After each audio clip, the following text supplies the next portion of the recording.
Calling all women over 45, especially if you've asked yourself, why am I gaining weight even though nothing's changed? If that's you, this episode's for you. I've got a science backed, stress free breakdown of why weight gain happens in menopause and what you can actually do to support your metabolism, get rid of that stubborn belly fat, and feel good in your body again. Hey there, I'm Cam Allen. Welcome back to the Menopause Method. This episode is for you if you've ever looked down at your body and thought, when did this change? And why can't I fix it? That was actually me back in December of 24. I saw a picture around Christmas time of myself and I said, who's that woman? Is that me? Anyway, we'll talk about that later. You might find that what you've been blaming on willpower is actually your biology. And that's the good news. I have several episodes about metabolism. They will all be linked below so you can check those out as well. But today's episode isn't about blame. It's about biology and having a strategy, and most important, compassion for your midlife body. And as you begin to understand what's really happening underneath the surface when you transition into postmenopause, you'll start to see that your body is working for you and not against you. That is what I want you to take away from today's episode. So, first of all, what in the world does estrogen actually do for your weight, your metabolism, and your muscle? Because estrogen has a role in all of those things. And a person can feel more in control when they understand how changing hormones are actually impacting their daily energy and also their body composition. You look down and you're like, where'd that belly come from? So, what are the roles of estrogen? Estrogen controls our metabolism. It helps our body burn energy efficiently. And without that, our metabolism naturally slows. So, we're losing our estrogen, which slows our metabolism. The other thing estrogen does, it tells your body where to store fat. Estrogen in our 30s and 40s gave us our curves, right? We look different than a man. We have curves because of estrogen. When we lose our estrogen, our body begins to collect more fat in the abdomen area. That dreaded belly fat is because of the loss of estrogen in postmenopause. The other thing estrogen helps control, it suppresses your appetite and keeps your mood stable. So, if you remember being in perimenopause, or if you're still in perimenopause, mood swings can be all over the place. Cravings can be wild. That is because estrogen is on a roller coaster ride in perimenopause. Then, once we hit postmenopause, 12 months without a period, when we lose our estrogen in postmenopause, the cravings go crazy and our mood goes crazy as well. Both of those are due to the lack of estrogen. The other thing estrogen does, it helps keep our muscle mass. So when we lose our estrogen, muscle mass also accelerates. And when we lose muscle, we're also influencing negatively our metabolism. We know that the more muscle you have, the more calories you can burn at rest.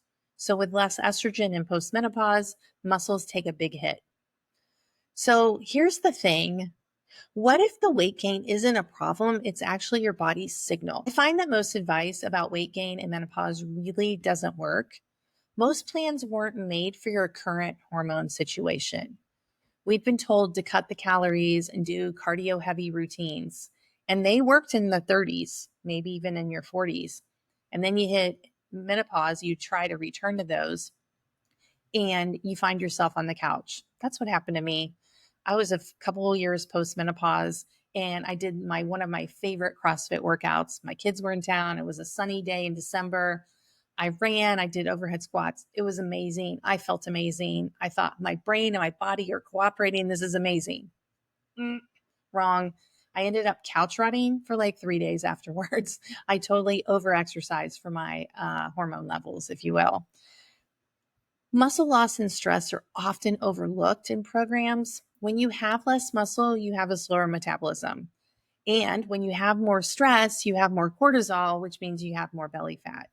So all of these things are happening when we get to the postmenopause side. We can't ignore the lack of sleep, the extra stress, and how your nervous system perceives all that. Because I know this to be true. If your body doesn't feel safe, it will not let go of fat, no matter how clean you eat. I need to let that one sink in. I'm going to say it again. If your body doesn't feel safe, it won't let go of the fat, no matter what you eat.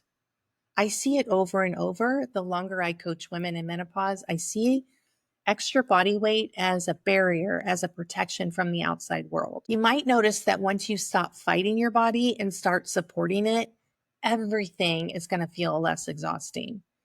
This is where most programs stop.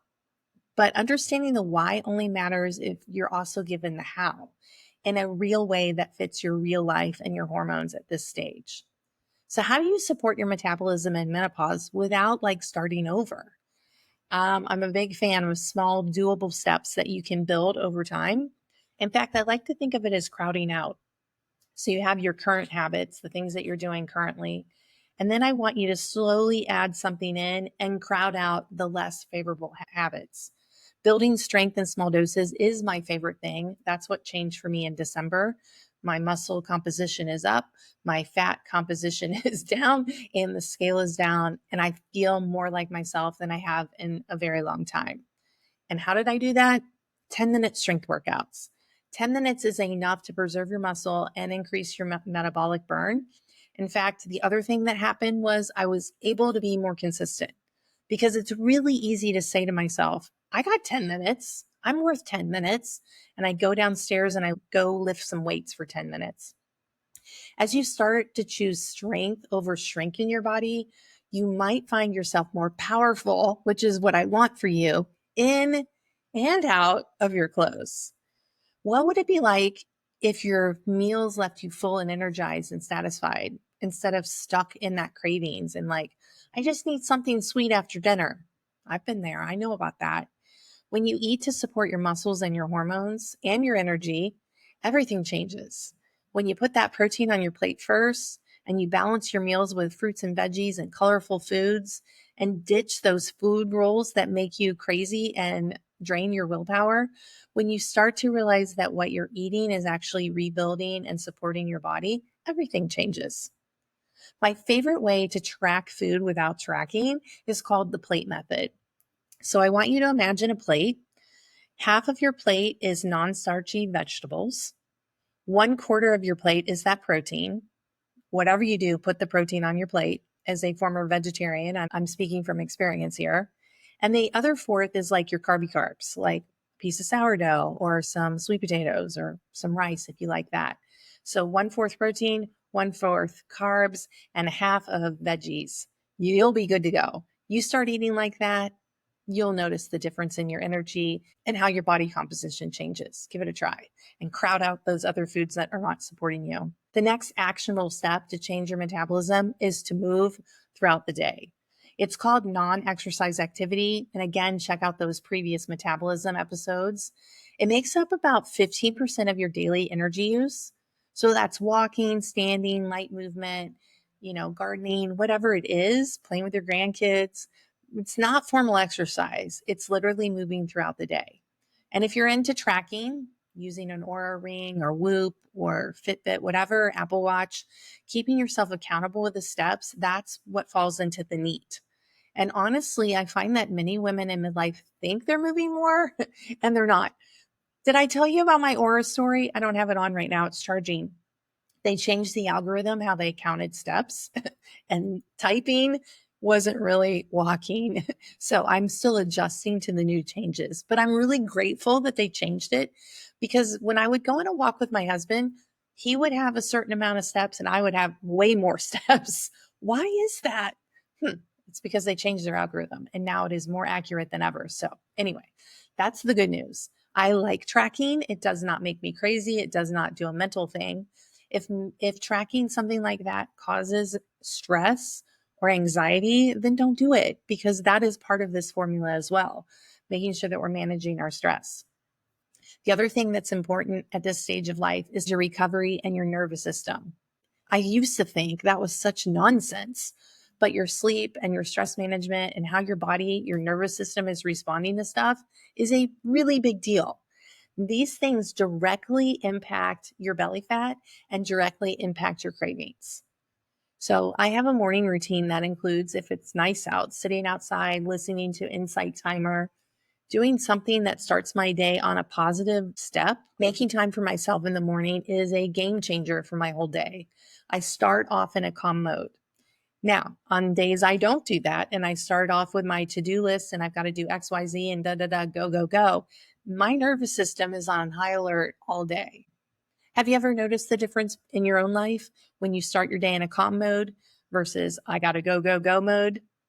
You might be surprised at how much easier everything is when your body feels safe. That includes weight loss. I want you to walk away today knowing that menopausal weight gain isn't inevitable, but the way you support your body has to change. And what if it isn't about fighting your body, but finally working with your body? If you're ready for some 10-minute strength workouts, which have totally changed my body composition and my attitude towards exercising, check out the Menopause Minis. The link is below. And if you were just to take one small step this week, what might shift for you? If you're over on Instagram, please stop by and say hi. I love hearing from you. Be sure to come back next week for more of the Menopause Method. Thanks for being here.